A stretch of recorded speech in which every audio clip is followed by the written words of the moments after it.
આજના વિડીયોમાં આપણે શું જોવાનું છે? મસ્કારિનિક receptor antagonist. Muscarinic receptor antagonist. ચલો ચાલુ કરીએ. મસ્કારિનિક બી સેમ હતું, શોર્ટ એક્ટિંગ લોંગ એક્ટિંગ જેવું જ હતું. ખાલી ફરક એટલો હતો કે જે આ બીટા 2 હતા અહીંયા મસ્કારિનિક રિસેપ્ટર આવશે. તો બે સબ કેટેગરી છે મસ્કારિનિક રિસેપ્ટર એન્ટાગોનિસ્ટમાં. કઈ short acting muscarinic receptor antagonist and long acting muscarinic receptor antagonist. So આજના વિડીયોમાં જે આપણે જોઈશું short acting muscarinic receptor antagonist. ચાલુ કરીએ. તો સૌથી પહેલું ફાર્માકોલોજી ક્યાંથી ચાલુ કરીશું આપણે? તો મિકેનિઝમ ઓફ એક્શન થી. યસ, ઓબ્વિયસ છે.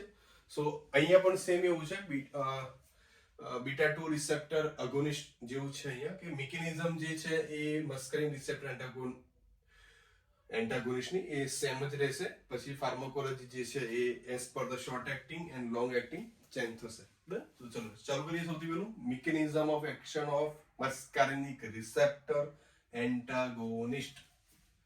મસ્કારિનિક રિસેપ્ટર એન્ટાગોનિસ્ટ. ચલો, સો જ્યારે બી આપણે muscarinic receptor antagonist category drugs intake કરીશું તો શું થશે? So they antagonize or block કોને બ્લોક કરશે? તો યસ, M3 રિસેપ્ટર ને. So they antagonize the M3 receptor. M3 receptor અગર એન્ટાગોનાઇઝ થઈ જશે યા તો બ્લોક થઈ જશે તેનાથી ફાયદો શું થશે? So because of the antagonize of M3 receptor they inhibit the bronchoconstriction. અહીંયા ઇન્હિબિશન માં મેં પછી ડેશ કરીને એના સરાઉન્ડિંગ સર્કલ ડ્રો કર્યું છે.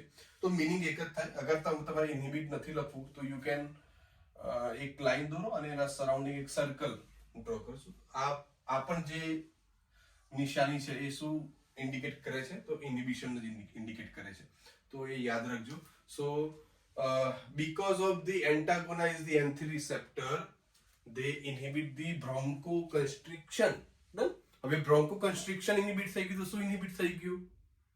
યસ, અસ્થમાનો સિમ્પટમ જે છે કેરેક્ટરાઇઝ્ડ સિમ્પટમ છે કયો? બ્રોન્કોકન્સ્ટ્રિક્શન. અગર પેશન્ટ બ્રોન્કોકન્સ્ટ્રિક્શન માંથી રિલીવ થઈ જાય, સાજો થઈ જાય તો શું થાય ફાયદો? યસ, એરવે સપ્લાય જે છે કેવો થઈ જશે? ઓપન થઈ જશે અને patient will be relax. So inhibit the bronchoconstriction. So ultimately શું થયું? Decrease the symptoms of asthma. અસ્થમાના સિમ્પટમ કેવા થઈ ગયા? ઓછા થઈ ગયા. Yes, good. ચલો હવે ચાલુ કરીએ. જે એમાં શોર્ટ એક્ટિંગ અને લોંગ એક્ટિંગ બે કેટેગરી હતી. સો એમાંથી સૌથી પહેલી જે કેટેગરી હતી એ કઈ હતી? Short acting muscarinic receptor antagonist. Antagonist અને અગોનિસ્ટ આમાં હું ફર્ધર કોઈ ડિસ્કશન નથી આપતો. એ ઓલરેડી તમે બીફાર્મ સેમિસ્ટર 4 માં બેઝિક ફાર્માકોલોજીમાં તમે આ બધું ઓલરેડી ચેકઅપ યા તો લર્ન કરેલું જ છે. સો એમાં આપણે બધા ટાઈમ વેસ્ટ નહીં કરીએ. પણ એન્ટાગોનિસ્ટનો મતલબ શું થયું? કે જે તે એક્ટિવિટીને શું કરવી? આઈધર ઓછી કરી દેવી યા તો ઇન્હિબિટ કરી દેવી, બંધ કરી દેવી. સો એ એન્ટાગોનિસ્ટ ઇફેક્ટ થઈ. સો પહેલી જે કેટેગરી કઈ હતી? Short acting muscarinic receptor antagonist. So short form શું થતું હતું આનું? SAMA, SAMA. Short acting muscarinic receptor antagonist. સામામાં આપણી પાસે કેટલી ડ્રગ્સ હતી? કેટલી બહુ બધી ડ્રગ્સ હતી. કઈ હતી? યસ, એક જ ડ્રગ હતી. કઈ? ઇપ્રાટ્રોપિયમ. યસ, કઈ ડ્રગ હતી આપણી પાસે?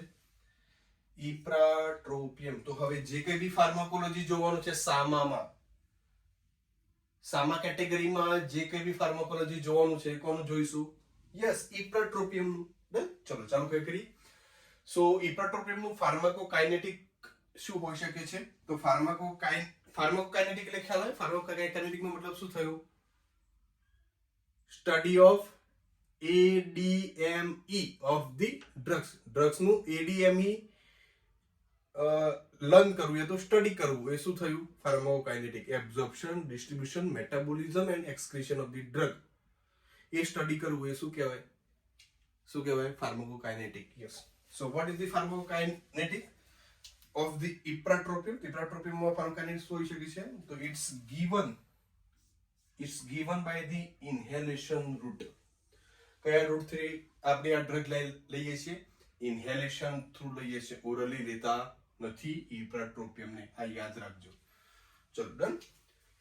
કેવી ઇફેક્ટ પ્રોડ્યુસ કરશે? તો it's having the short duration of action. કેમ શોર્ટ છે? શોર્ટ ડ્યુરેશન ઓફ એક્શન ઇપ્રાટ્રોપિયમની કેમ છે? એના નામ પરથી ખ્યાલ આવી જવું જોઈએ. શું નામ છે? Short acting muscarinic receptor antagonist. Short acting, short period of time માટે એ ઇફેક્ટ પ્રોડ્યુસ કરશે, પછી ફરી તમારે એ ડ્રગ લેવી પડશે. So it's having the short duration of action. કેટલું છે? તો 4 થી 6 કલાકનું. 4 to 6 hours, about 4 to 6 hours. ચલો સેકન્ડ, કે એ એક્સક્રીટ આઉટ વાયા કેવી રીતે થશે? So majority of the drug is excreted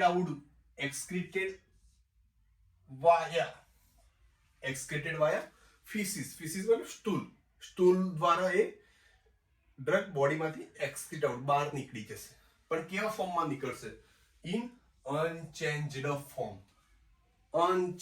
form. જે ફોર્મમાં આપણે એપીઆઈ લીધો હશે અથવા તો જે એક્ટિવ ઇન્ગ્રેડિયન્ટ જે હશે એનો, યા તો એક્ટિવેટેડ ફોર્મ જે હશે લીધા પછી એન્ઝાઇમ કે રિસેપ્ટર સાથે રિએક્શન યા તો કેમિકલ રિએક્શન કરીને જે એક્ટિવેટેડ ફોર્મ બન્યું હશે એનું, સો એ અનચેન્જ ફોર્મમાં એ ડ્રગ કેવી થશે? બહાર નીકળી જશે વાયા ધી સ્ટૂલ. ચલો સેકન્ડ જે યાદ રાખવાનું છે કે ઇન્હેલેશન થ્રુ લેવાની, પણ કોના દ્વારા? યસ, જે આગળ આપણે અર્લિયર લાબામાં વાત કરી હતી એ પ્રમાણે કે ઇપ્રાટ્રોપિયમ is given through the pressurized metered dose inhaler. MDI જે ડિવાઇસ હતું ઇન્હેલ ડ્રગ લેવા માટેનું, સો એ ડિવાઇસ થ્રુ આપણે ડ્રગ લેશું. સો ધી યુઝ્યુઅલ સ્ટાર્ટિંગ ડોઝ કેટલું હશે? Usual starting dose for the adults કેમ લખ્યું મેં? ચિલ્ડ્રન્સ, બાળકોમાં. સો બાળકોમાં ઇપ્રાટ્રોપિયમ નથી યુઝ થતી, એ use for the only adults માટે જ આ ડ્રગ વપરાય છે. So the usual starting dose for the adult is કેટલું? 2 puffs. 2 puffs નો મતલબ શું થયું? કે જે ડિવાઇસ છે આપણું એમડીઆઈ, એ તમે જોયું હોય તો ઉપરથી લાઈક બટન ટાઈપ એનું હોય છે. સો એ એકવાર જે બટન દબાયું તો એ શું થયું? 1 type of puff, 1 puff. એવા 2 puff મારવાના. 1 puff and 2 puff, 2 puff. અથવા તો એ 2 puffમાં કેટલી ડ્રગ જવી જોઈએ? 34 microgram every 6 hours as needed. Every 6 hours, દર 6 કલાકે ડ્રગ લેવાની. એટલે દિવસમાં કેટલી વાર થઈ? 4 વાર. Yes, 4 times a day. અને એક ટાઈમમાં કેટલા પફ લેવાના છે? 2 puff, 2 puffs. અને મેક્સિમમ ડેલી ડોઝ કેટલું હોઈ શકે? અગર પર્સનને એક્યુટ એસ્ટમેટિક એટેક વારંવાર આયા, શું વારંવાર પફ લેવાના? ના, એવું નથી. મેક્સિમમ ડોઝ એનો આઈડેન્ટિફાઈડ છે. સો કયું છે? The maximum daily dose. આ યાદ રાખવાનું છે. મેક્સિમમ ડોઝ ખાલી એકલું જ નહીં, મેક્સિમમ ડેઈલી ડોઝ. રોજના કેટલા પફ લેવાના? એનાથી વધારે નહીં. તો કેટલા? 12 puffs. 12 puffs થી વધારે લેવાના નથી. ભલે તમારે એક્યુટ એસ્ટમેટિક એટેક વારંવાર આયા હોય, પણ 12 puff થી વધારે લેવાના નથી. So this is the maximum daily dose of the ipratropium. ચલો યુઝ ક્યાં થશે? So it's generally used as rescue medication for asthma. આ point to be noted. Ipratropium શેના માટે વાપરીએ છીએ આપણે? તો it's generally used as a rescue purpose. Used as rescue medication for the asthma. Rescue નો મતલબ શું થાય? રેસ્ક્યુ મતલબ ટેકન એઝ વી નીડેડ. જરૂર પડે ત્યારે જ લેવાની છે. ખ્યાલ આવ્યો?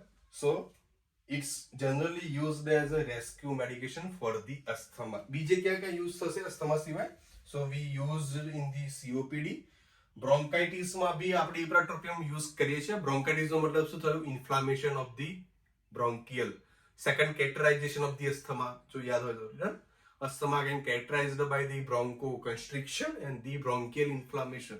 So એ પેથોલોજીકલ વર્ડ કયું થશે આમાં bronchial inflammation માટે? બ્રોન્કાઇટિસ. ચલો, ત્રીજો યુઝ છે કયો છે? Psychogenic asthma. કઈ જગ્યાએ વપરાશે? Psychogenic asthma. સાયકોજેનિક અસ્થમા મતલબ કે કોઈ અચાનક જ કોઈ એવું સાયકોલોજીકલ કન્ડિશન આવી ગઈ સામે, તો કયું? તો એક સ્ટ્રેસ, અચાનક કોઈ એવો સ્ટ્રેસ આવી ગયો કે જેના કારણે તમારું બ્રીથિંગ જે છે બ્રોન્કિયલ કન્સ્ટ્રિક્ટ થઈ ગયું અને રેસ્પિરેશન રેટ સડન ડાઉન થઈ ગયું. સો બ્રીથિંગ ઇશ્યુ થઈ ગયું. સો એવા કન્ડિશનમાં બી તમે ઇપ્રાટ્રોપિયમ યુઝ કરી શકો. સ્ટ્રેસ કોઈ બી હોઈ શકે છે. મોટા ભાગે ફેમિલિયલ સ્ટ્રેસ સૌથી વધારે ટ્રિગર કરતો હોય છે. કેવી રીતે? કે તમને અચાનક જ કોઈ એવું ફોન કરીને જણાવે કે યોર ફાધર પાસ, કે ભાઈ તમારા ફાધર ની ડેથ થઈ ગઈ છે. So it will be stressful news. So એ તમારા માટે બહુ સાયકોજેનિક સ્ટ્રેસ થઈ ગયો હોય. સો એ કન્ડિશનમાં તમારું બ્રીથિંગ બંધ થઈ શકે છે, યા તો ડ્યુ ટુ ધી કન્સ્ટ્રિક્શન. સો ક્યાં વપરાશે? ચોથો યુઝ આનો સાયકોજેનિક અસ્થમા. ડન. ચલો, આ થઈ ગઈ યુઝ. એડવર્સ ઇફેક્ટ ની વાત કરીએ તો એડવર્સ ઇફેક્ટ શું હોઈ શકે છે? તો એડવર્સ ઇફેક્ટમાં એક છે બ્લડ વિઝન. વિઝન જે છે તમારું બ્લડ થઈ શકે છે. એમાં glaucoma also related to the blood vision. Blood વિઝનમાં ગ્લુકોમા સાથે એનું રિલેશન છે. જે સેકન્ડ જે છે ડ્રાય માઉથ. માઉથ જે છે તમારું ડ્રાય થઈ શકે છે. Than the constipation. કોન્સ્ટિપેશન થઈ શકે છે. Urine retention. યુરિન રિટેન્શન જે છે એ પણ as a adverse effect produce થઈ છે. યુરિન રિટેન્શન નો મતલબ શું થયો? કે તમારું જે બ્લેડર જે છે ડ્યુરિંગ ધી યુરિનેશન, યુરિનેશન પ્રોસેસમાં તમારું બ્લેડર જે છે આખું કમ્પ્લીટલી એમ્પ્ટી ના થયું હોય. સો એ જે કન્ડિશન શું કહેવાય? આપણે યુરિન રિટેન્શન કહીશું. સો યુરિન રિટેન્શન. ચલો, લાસ્ટ ટોપિક જે છે એ ઇપ્રાટ્રોપિયમ કયું છે? Drug interaction. એ ડ્રગને બીજી કઈ ડ્રગ સાથે ના લેવાય કે જેથી ઇન્ટરેક્શન ના થાય. ડ્રગ ઇન્ટરેક્શન થાય તો થાય શું? એનું મેજર ડિસએડવાન્ટેજ શું છે? યા તો adverse effect. So they produce the worsen and worsen condition to the patient. પેશન્ટનામાં ખરાબમાંથી ખરાબ હાલત પેશન્ટની કરી શકે છે અગર તમે ડ્રગ ઇન્ટરેક્શન ધ્યાન ના રાખો તો. તો ઇપ્રાટ્રોપિયમ જે છે, તો ઇપ્રાટ્રોપિયમને આપણે 3 જે ડ્રગ છે એની સાથે નથી લેવાની. આ તો ડ્રગ ઇન્ટરેક્શન ટોટલ બહુ બધું છે, પણ જે મેજર જે જોવા મળતું હોય છે કોમ્બિનેશન, રેર કોમ્બિનેશન, તો આપણે ખાલી એની જ વાત કરીશું અત્યારે. સો ipratropium with the albuterol, formoterol and the સાલ્મેટેરોલ. આ ડ્રગના નામ જો તમે સાંભળ્યા હોય તો ક્યાં સાંભળ્યા છે? ક્યાં સાંભળ્યા? બીટા 2 રિસેપ્ટરમાં. Yes. So ipratropium with the albuterol, formoterol and the salmeterol. અગર તમે આમાંથી કોઈ ડ્રગ સાથે કોમ્બિનેશનમાં પેશન્ટને આપો છો તો શું થશે? increases the risk of the cardiovascular side effect. શું થશે? Patient may suffer or increases the risk of the cardiovascular side effects like heart rate વધી જવું. બીજું શું થશે? palpitation થશે. palpitation મતલબ sensation of feeling of your own heartbeat. સો એ થયું palpitation. સો આવા સાઇડ ઇફેક્ટ પ્રોડ્યુસ થઈ શકે છે ડ્યુ ટુ ડ્રગ ઇન્ટરેક્શન ના કારણે. સો આપણે અહીંયા ધ્યાન રાખવાનું છે, ડ્રગ કોઈને સજેસ્ટ કરતા પહેલા બી યાદ રાખવાનું છે કે ભાઈ આ ડ્રગને આપણે એલ્બ્યુટેરોલ, ફોર્મેટ્રોલ કે સાલ્મેટ્રોલ સાથે આપીશું નહીં, because of the increases the risk of the cardiovascular સિસ્ટમમાં સાઇડ ઇફેક્ટ પ્રોડ્યુસ કરી શકે છે ડ્રગ્સ, તો આપણે આપવાની જ નથી. ચલો, બીજું જે યાદ રાખવાનું છે, last point of the ipratropium. સો એ લાસ્ટ પોઈન્ટ કયો છે? સામાનું ફૂલ ફોર્મ શું થશે? Short acting muscarinic receptor antagonist. When the SAMA and SABA when the SAMA and SABA short acting beta 2 receptor agonist. So when the SAMA and SABA is combined prescribed, અગર જો તમે સામા and સાબા એક drug સામાની તો સામામાં એક જ drug છે કે ઇપ્રાટ્રોપિયમ અને સાબામાંથી કોઈ ડ્રગ તમે લો છો ડન લાઈક ટર્બ્યુટાલિન લો છો સો અગર તમે ઇપ્રાટ્રોપિયમ અને ટર્બ્યુટાલિન કોમ્બિનેશન અગર તો તમે આપો છો પેશન્ટને તો શું થઈ શકે છે તો increases the risk of the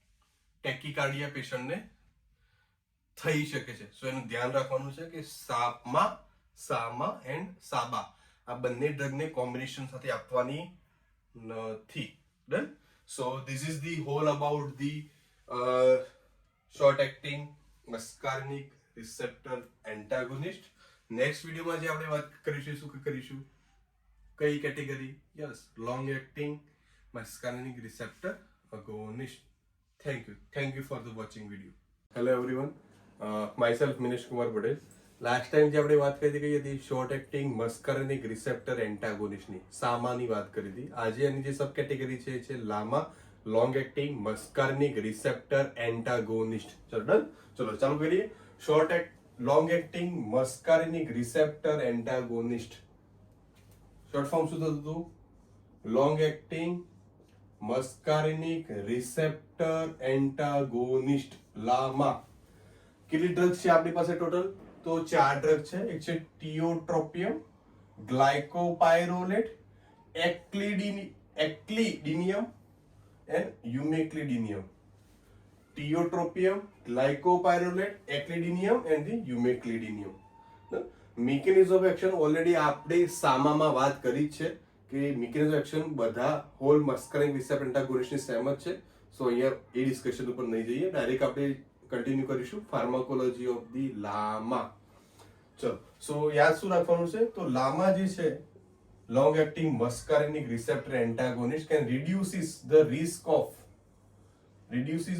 the hospitalization જે છે રિસ્ક કેવું કરી દેશે લામા ડ્રગ્સ ઓછું કરી દેશે કે જેથી હોસ્પિટલાઇઝેશન ના થાય patient will B well maintained from the asthma and COPD so they decreases the risk of the hospitalization and the exacerbation मतलब ગુજરાતીમાં તો ઉત્તેજના જે ઉત્તેજના થાય COPD માં અને અસ્થમામાં શેની ઉત્તેજના થશે બ્રીથિંગની યસ સો એક શું થઈ જશે રિડ્યુસ થઈ જશે so lama can reduces the risk of the hospitalization and the exacerbation in asthma and COPD chronic obstructive pulmonary disease COPD so બંનેમાં હોસ્પિટલાઇઝેશન રિસ્ક બી ઓછું કરાશે અને એક્ઝેસર્બેશન રિસ્ક બી ઓછું થઈ જશે કોના કારણે લામાના કારણે ચલો સેકન્ડમાં જે કાઇનેટિક કેટેગરીમાં જોઈએ તો ગ્લાયકોપાયરોલેટ એન્ડ ધી એક્લિડિનિયમ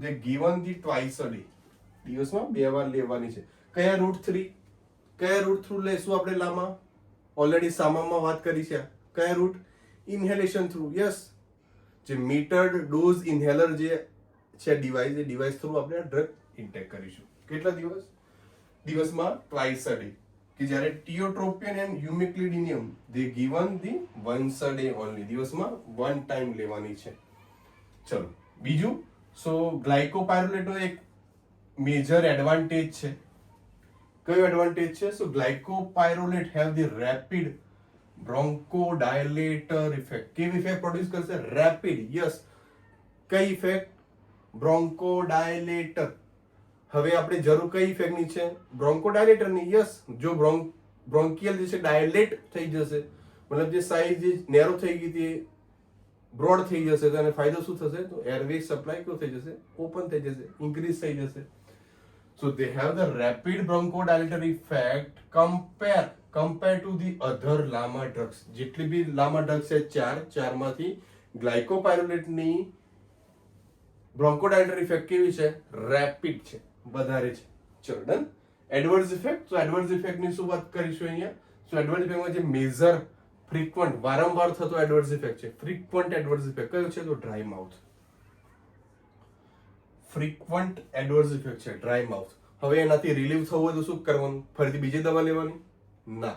એના જે હોમમેડ જે ઉપાયો છે એના તો કયા છે? તો સિપિંગ અ વોટર, તમે ઘૂંટડો પાણી પી લો, યા તો એક ગ્લાસ વોટર પીઓ, કે જેથી ડ્રાય માઉથ જે ડ્રાય થઈ ગયું છે એમાંથી રિલીવ મળશે. અથવા તો કોઈ એવી ચ્યુએબલ ટોફી, કોઈ ચોકલેટ એવી લઈ લો, યા તો સુગર ફ્રી, યા તો sugar free will be more preferable for the relieve from the dry mouth. So sugar free કોઈ ચોકલેટ હોય તો ચોકલેટને ચ્યુ કરો તો બી તમે રિલીવ થઈ શકો છો ડ્રાય માઉથમાંથી. ડન. ચલો, સેકન્ડ જે એડવર્સ ઇફેક્ટ છે કયો છે? તો constipation. Third one is a urinary retention. Urinary retention already આપણે સામામાં બી વાત કરી છે. યુરિનરી રિટેન્શન નો મતલબ શું થયો કે તમારું જે બ્લેડર જે છે કમ્પ્લીટલી શું નથી થતું? એમ્પ્ટી નથી થતું, હે ને? ત્યાં યુરિન થોડાક એક એમાઉન્ટમાં બી બચેલું રહે છે. સો યુરિન રિટેન્શન થયું. Then blurred vision. Blurred vision જે છે due to the closed angle or narrow angle glaucoma. Narrow angle ગ્લુકોમાને કારણે patient may suffer from the blood vision. Vision એનું પ્રોપર નથી. બ્લડ વિઝન પ્રોપર ના દેખાય, ના નજીકનું કે ના દૂરનું, તો બ્લડ વિઝન. અને જે લાસ્ટ જે એડવર્સ ઇફેક્ટ છે કયો છે? હેડેક. સો આટલા મેજર એડવર્સ ઇફેક્ટ છે લામાના. વાત કરીએ કોન્ટ્રાઇન્ડિકેશન્સની. તો કોન્ટ્રાઇન્ડિકેશન નો મતલબ શું થાય કે આ ડ્રગને કઈ કન્ડિશન્સમાં ના લેવાય. એવી કોઈ એક્ઝિસ્ટન્ટ કન્ડિશન છે અથવા તો બીમારી છે યા ડિઝીઝ છે કે જેમાં ડ્રગ નથી લેવાની, કોન્ટ્રાઇન્ડિકેટ છે તો છે કયું? તો લામા drugs can contraindicated with the pregnancy. Women who suffer from the pregnancy. અગર વુમન પ્રેગ્નન્ટ છે તો એવી કન્ડિશનમાં એ વુમનને લામા ડ્રગ્સ નથી લેવાની. ડન. બીજું, લામા કોન્ટ્રાઇન્ડિકેટેડ વિથ ધી લેક્ટેશન. ડન. પ્રેગ્નન્સીમાં કેમ નથી લેવાની? તેનું રીઝન છે લામા ડ્રગ્સ જેટલી છે દે કેન ક્રોસ ધી ફિટસને ક્રોસ કરી જશે. અગર ડ્રગ્સ ફિટસની અંદર જતી રહી તો અલ્ટિમેટલી ફિટસમાં શું ડેવલપ થાય છે? Yes, baby. So baby can affect by the drug. So પ્રેગ્નન્સીમાં ડ્રગ નથી લેવાની. બીજું જે છે લેક્ટેશન. લેક્ટેડ મધર જે છે કે જે બાળકને લેક્ટેશન કરાવે છે યા તો મિલ્ક પીવડાવે છે તો એમાં બી કોન્ટ્રાઇન્ડિકેશન છે. કેવી રીતે? So LAMA drugs can secreted via the milk. મિલ્કમાં એબ્ઝોર્બ થઈને એ ડ્રગ પછી ક્યાં જશે? બેબીમાં જશે. So baby can again affect by the LAMA drug. So they are contraindicated. બીજું છે હાઇપર સેન્સિટિવિટી. હાઇપર સેન્સિટિવિટી નો મતલબ થયો એક્ઝિસ્ટિંગ એલર્જી. કોઈ બી જાતની એલર્જી હોય પેશન્ટને, સો એલર્જી સાથે બી કોન્ટ્રાઇન્ડિકેશન છે લામા ડ્રગ્સનું. સો એલર્જી હોય તો એમાં લામા ડ્રગ્સ નથી લેવાની, આ યાદ રાખવાનું છે. બીજું, યુરિન રિટેન્શન. પેશન્ટ હુ સફર from the existent condition of the urinary retention. પેશન્ટને ઓલરેડી યુરિન રિટેન્શન ની ઇસ્યુ છે યા પ્રોબ્લેમ છે. અગર એવો પેશન્ટ અગર લામા ડ્રગ્સ લેશે તો શું થશે? Condition will be version. Condition વધારે ડેન્જરસ ફોર્મમાં જતી રહેશે. કેમ? સો યુરિનરી રિટેન્શન જે છે એ એડવર્સ ઇફેક્ટ બી છે ડ્રગ્સની. ડ્રગની એડવર્સ ઇફેક્ટ શું છે? Urinary retention. ડ્રગ ઓલરેડી એ કન્ડિશન કરાવે છે, થાય છે ડ્રગ્સ લેવાથી. હવે જે પેશન્ટને ઓલરેડી યુરિનરી રિટેન્શન છે તેમાં શું થશે? રિટેન્શન રેટ કેવું થઈ જશે? યસ, વધી જશે. સો એવી કન્ડિશનમાં ડ્રગ લેવાની નથી. જે લાસ્ટ કન્ડિશન જે છે કોન્ટ્રાઇન્ડિકેશન છે કયું છે? Narrow angle glaucoma. Narrow angle ગ્લુકોમાનો મતલબ શું થયો? Increase the intra ocular pressure. આંખોમાં જે ઓક્યુલરી જે છે ત્યાં ઓક્યુલર ઇન્ટ્રાઓક્યુલર પ્રેશર કેવું થઈ જશે? વધી જશે. હવે ઓક્યુલર પ્રેશર અગર વધે, ઇન્ટ્રાઓક્યુલર પ્રેશર, તો એનાથી નુકસાન શું થાય? સો ઇમિડિયેટ ઇફેક્ટ શું પ્રોડ્યુસ કરશે? Blurred vision. યસ, તમને વિઝનમાં ઇશ્યુ થશે. So it's a narrow angle glaucoma. Done. So આ યાદ રાખવાનું છે. ઇન્ટરેક્શન્સ, મેં અહીંયા ઇન્ટરેક્શન વર્ડ લખ્યું છે, ડ્રગ ઇન્ટરેક્શન નથી લખ્યું. રીઝન છે કે લામા ડ્રગ જે છે એ ડ્રગ સાથે બી ઇન્ટરેક્શન પ્રોડ્યુસ કરે છે અને LAMA can also interact with the food સાથે બી એનું ઇન્ટરેક્શન છે. કયું આપણે જોઈએ? So LAMA interact with the anticholinergic drugs. Anticholinergic drug સાથે એ શું કરે છે? ઇન્ટરેક્ટ કરે છે એકબીજા સાથે. ડન. સો એન્ટીકોલિનર્જિક ડ્રગનો મતલબ શું થયો? એન્ટીકોલિનર્જિક મતલબ કે જ્યારે બી આપણે એન્ટીકોલિનર્જિક ડ્રગ લેશું તો એ એક વન ટાઈપ ઓફ ન્યુરોટ્રાન્સમીટર છે. ન્યુરોટ્રાન્સમીટરનો રોલ શું હોય છે? Neurotransmitter can help the transmit the signal successfully. જે રિસ્પોન્ડ આપવાનો છે એ રિસ્પોન્ડ ઇમ્પલ્સને એના જગ્યાએ મોકલી દેશે ન્યુરોટ્રાન્સમીટર. સો જ્યારે બી એન્ટીકોલિનર્જિક ડ્રગ લેશું તો એ ડ્રગ શું કરશે? સીએનએસ સેન્ટ્રલ નર્વસ સિસ્ટમ અને પેરિફેરલ નર્વસ સિસ્ટમ આ બંને જગ્યાએ ન્યુરોટ્રાન્સમીટરનું કયું ન્યુરોટ્રાન્સમીટર? એસિટાઇલકોલિન એસીએચ. એસીએચ નું લેવલ કેવું કરી દેશે? ઓછું કરી દેશે, ઘટાડી દેશે. ક્યાં? સીએનએસ માં અને પીએનએસ માં, પેરિફેરલ નર્વસ સિસ્ટમમાં. ડન. સો આના કારણે શું થશે? અગર આપણે લામા ડ્રગ્સ જે છે એન્ટીકોલિનર્જિક ડ્રગ્સ સાથે લઈએ છીએ તો એનાથી નુકસાન શું થશે? તો they increases the risk of dry mouth. શું થશે? ડ્રાય માઉથ થશે. ઓલરેડી અગર આપણે લામા સિંગલ ડ્રગ લઈએ છીએ તો બી એડવર્સ ઇફેક્ટ પ્રોડ્યુસ થાય છે. કઈ? Dry mouth. અગર આપણે એ ડ્રગને એન્ટીકોલિનર્જિક ડ્રગ સાથે લેશું તો શું થશે? યસ, વર્સન કન્ડિશન થશે. ખરાબ સ્ટેજ પર ડ્રાય માઉથ થશે. Dry mouth, then constipation. જો કોન્સ્ટિપેશન બી અગર સિંગલ લામા ડ્રગ લઈએ છીએ તો બી કોન્સ્ટિપેશન થાય છે. સો એન્ટીકોલિનર્જિક ડ્રગ સાથે લઈએ તો લામા, યસ, તો લેવાની નથી. ચલો then urinary retention adverse effect બી છે લામાની. સો આ યાદ રાખવાનું છે કે લામા ને આપણે એન્ટીકોલિનર્જિક ડ્રગ સાથે લેવાની નથી. આ ભૂલવાનું નથી. ચલો સેકન્ડ પોઈન્ટ ઇન્ટરેક્શનમાં જે યાદ રાખવાનું છે કયું છે? તો લામા પ્લસ લામાને ગ્રેપ્સ દ્રાક્ષ, જે અત્યારે સીઝન બી છે દ્રાક્ષની. સો દ્રાક્ષ સાથે આ ડ્રગ્સ લેવાની નથી. ના પહેલા કે ના પછી. એવું નહીં કે ભાઈ પહેલા દ્રાક્ષ ખાધી પછી લાવો આપણે લામા ક્લાસની કોઈ ડ્રગ્સ લેવાની છે તો લઈ લઈએ, અથવા તો ડ્રગ્સ લીધી પછી લાવો હવે ગ્રેપ્સ ખાઈએ, દ્રાક્ષ ખાઈએ. એવું બી નથી કરવાનું. They are the contraindicated with each other, યા તો interact with the each other. બંને ઇન્ટરેક્શન પ્રોડ્યુસ કરે છે. અથવા તો કોઈ બી અધર સાઇટ્રસ કે જે ફૂડમાં સાઇટ્રસનું એમાઉન્ટ વધારે હોય એવું ફૂડ બી નથી લેવાનું સાથે લામા ડ્રગ સાથે. ને નુકસાન શું થશે એનાથી? સો લામા પ્લસ ગ્રેપ ફ્રૂટ, તો ગ્રેપ ફ્રૂટ શું કરશે? તો દે ડિક્રીઝિસ ગ્રેપ ફ્રૂટ્સ જે છે દ્રાક્ષ એ શું કરશે? તો લામા ડ્રગ્સ નું મેટાબોલિઝમ કેવું કરી દેશે? ઓછું કરી દેશે. So decreases the metabolism of the LAMA agents. LAMA agents જેટલા બી છે 4, એમનું મેટાબોલિઝમ રેટ ઓછો કરી નાખશે. અગર મેટાબોલિઝમ રેટ ઓછો થઈ ગયો તો મતલબ શું ઓછું થયું? Yes, effect of drug or action of the drug will be reduced. Done. તો આ યાદ રાખવાનું છે. નોટ કે જે આપણે યાદ રાખવાનું છે કે સામા એન્ડ લામા કોમ્બિનેશન. સામા અને લામાને કોમ્બિનેશનનું ડ્રગ્સ આપણે લેવાની નથી.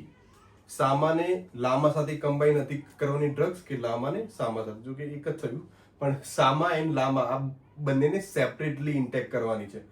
કમ્બાઈન સાથે કરવાની નથી. કેમ નથી કરવાની? જો અગર આપણે કોમ્બિનેશન લેશું સામા એન્ડ લામાનું, so they increases the risk of